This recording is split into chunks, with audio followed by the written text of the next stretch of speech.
샬롬, 주의 평안을 여러분에게 전합니다.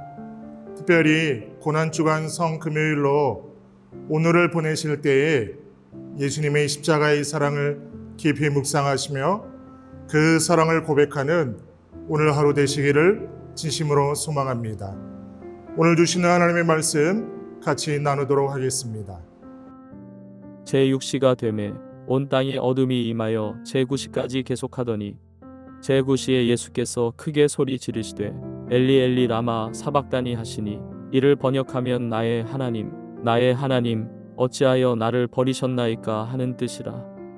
곁에 섰던 자 중 어떤 이들이 듣고 이르되 보라 엘리야를 부른다 하고 한 사람이 달려가서 해면에 신 포도주를 적시어 갈대에 꿰어 마시게 하고 이르되 가만두라 엘리야가 와서 그를 내려주나 보자 하더라. 예수께서 큰 소리를 지르시고 숨지시니라. 이에 성소 휘장이 위로부터 아래까지 찢어져 둘이 되니라. 예수를 향하여 섰던 백부장이 그렇게 숨지심을 보고 이르되 이 사람은 진실로 하나님의 아들이었도다 하더라. 오늘 말씀은 예수님이 십자가에 달리신 후에 관한 이야기를 소개하고 있습니다. 예수님께서 십자가에 못 박히시고 제6시 곧 정오가 되었을 때에 온 땅이 어둠에 덮였습니다. 그 어둠은 제9시인즉 오후 3시까지 계속되었습니다. 성경에 나타난 시간은 오늘날의 분초 단위의 정밀한 시간 개념은 아니었습니다. 오늘날의 시간 개념보다 조금 더 광범위한 그러한 개념이었습니다. 이러한 점을 고려한다면 예수님께서는 십자가에 손과 발이 못 박히시고 최장 6시간을 달려 있었다고 볼 수 있습니다. 성경에 나타난 시간의 흐름을 오늘날의 시간으로 정리해서 보면 예수님께서는 오전 9시에 십자가에 못 박히셨고 정오의 어둠이 온 땅을 뒤덮였으며 그 어둠이 오후 3시까지 계속되었다고 보시면 됩니다. 그리고 제9시가 되었을 때 예수님은 큰 소리로 엘리 엘리 라마 사박다니 곧 나의 하나님 어찌하여 나를 버리셨나이까 라고 부르짖으셨습니다. 예수님은 아버지 하나님께 마지막 절규를 하신 것입니다. 십자가상에서 고통당하신 예수님은 철저한 인성을 가지신 분으로서 그 고통을 감내하셨습니다. 사람들은 신성을 가지신 예수님께서 무슨 고통이 심하셨겠는가라는 생각을 하기도 하는데 그것이 아닙니다. 예수님께서는 철저히 인성을 가진 자로서 고통을 당하셨습니다.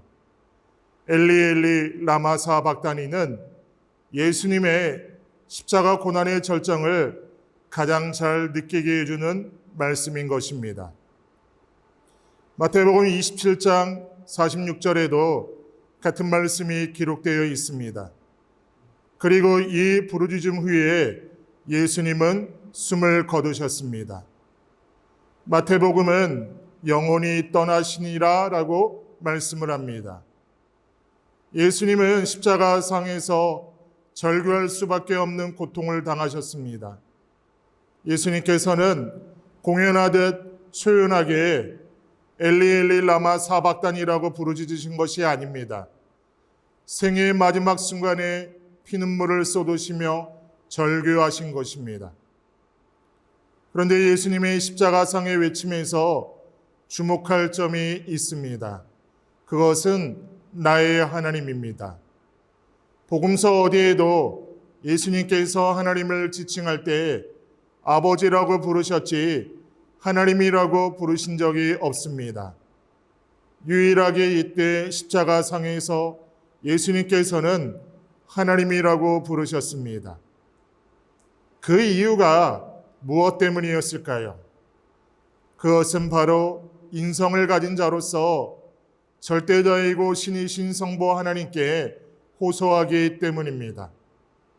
극한 고통 속에 있는 한 인간으로서 신이신 하나님께 호소하는 것입니다. 이러한 점을 보더라도 예수님의 십자가상의 고통은 엄청났다고 보아야 합니다. 참을 수 없는 고통, 절규할 수밖에 없는 그러한 고통을 친히 감당하셨습니다. 그게 누구 때문입니까? 바로 나의 죄 때문입니다. 나의 죄 때문에 예수님께서 극심한 고통을 당하셨다는 이 사실이 우리의 생각에서 떠나게 되면 고난주간은 그냥 교회 절기로만 지키게 되는 것이고 온전한 그리스도인으로 살아갈 수 없게 되는 것입니다. 보혈의 사랑에 감사가 사라지고 기도하지 않으며 하나님을 찬양하기가 어려워지는 것입니다. 오늘 큐티 영상을 함께 하시는 사랑하는 성도 여러분, 십자가상에서 극심한 고통으로 인하여 나의 하나님, 어찌하여 나를 버리셨나이까라고 절규하셨던 그 예수님의 모습을 묵상해 보십시오. 왜 아버지인 하나님께서는 아들이신 예수님의 십자가상의 절규를 외면하시고 아들을 버리셨을까요? 바로 우리를 얻기 위함이셨기 때문입니다. 아버지 하나님이 그 한순간 아들에게서 고개를 돌리신 것은 아들을 외면해 우리를 만나기 위함이셨기 때문입니다. 그리고 아들이신 예수님의 완전한 희생이 있었기에 아들이신 예수님을 통하여 우리가 하나님의 자녀가 된 것입니다. 우리는 그리스도의 십자가 보혈의 사랑, 그 희생으로 하나님께 용서받은 자들입니다.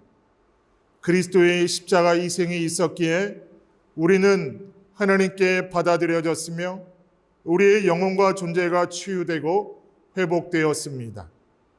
그리고 우리는 하나님의 자녀로 오늘 이 땅 가운데에서 살아가고 있습니다. 이사야 선지자는 이 점에 대해 분명하게 말씀합니다. 이사야서 53장 5절을 보시면은 그가 찔림은 우리의 허물 때문이요 그가 상함은 우리의 죄악 때문이라. 그가 징계를 받음으로 우리는 평화를 누리고 그가 채찍에 맞음으로 우리는 나음을 받았도다. 그러므로 우리가 나를 위한 그리스도인 사랑과 희생을 기억한다면 우린 그리스도와 무관한 삶을 절대로 살 수가 없는 것입니다. 말씀과 무관한 삶을 절대로 살아갈 수가 없습니다. 이기적이고 세상적이며 정욕적이며 교만한 삶을 우리는 절대로 살아갈 수가 없습니다. 감사하지 않을 수 없고 겸손하지 않을 수 없고 희생적인 삶을 살아갈 수밖에 없습니다. 그럼에도 우리의 현실은 그렇지 못하는 경우가 더 많이 있음을 보게 됩니다. 매년 고난 주간을 보내면서도 어느 순간부터 예수 그리스도의 십자가 사랑을 고백하기보다 교회 절기로 보내고 있는 내 자신의 모습을 보게 되는 것입니다. 그러므로 오늘 고난주간 성금요일을 보내며 다시금 십자가 앞에서 우리 자신을 보며 우리가 구원받고 하나님의 자녀로 살아감이 얼마나 귀하고 값진 사랑인지 다시금 고백하며 십자가의 고통과 사랑을 묵상하는 오늘 하루 되시기를 진심으로 소망합니다. 왜냐하면 십자가 사랑에 대한 묵상이 우리를 주님 안에서 온전한 그리스도인의 삶으로 이끌어 주기 때문입니다. 다 같이 기도하겠습니다. 하나님, 우리 부족한 표현으로 다 표현할 수 없는 예수 그리스도의 십자가 사랑에 감사를 드립니다. 예수님의 그 십자가 고통 또한 그의 보혈의 사랑이 있었기에 예수님을 통하여 하나님께서 우리를 자녀 삼아 주셨고 하나님 우리가 하나님의 자녀로서 당당히 하나님 앞에 나아가 하나님을 예배하며 또 하나님의 자녀로 그렇게 살아갈 수 있음을 고백합니다.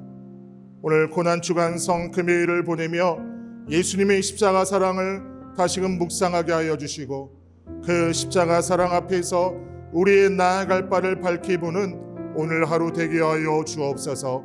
그렇게 행하시 하나님 믿고 의지하며 예수님의 이름으로 기도드리옵나이다. 아멘.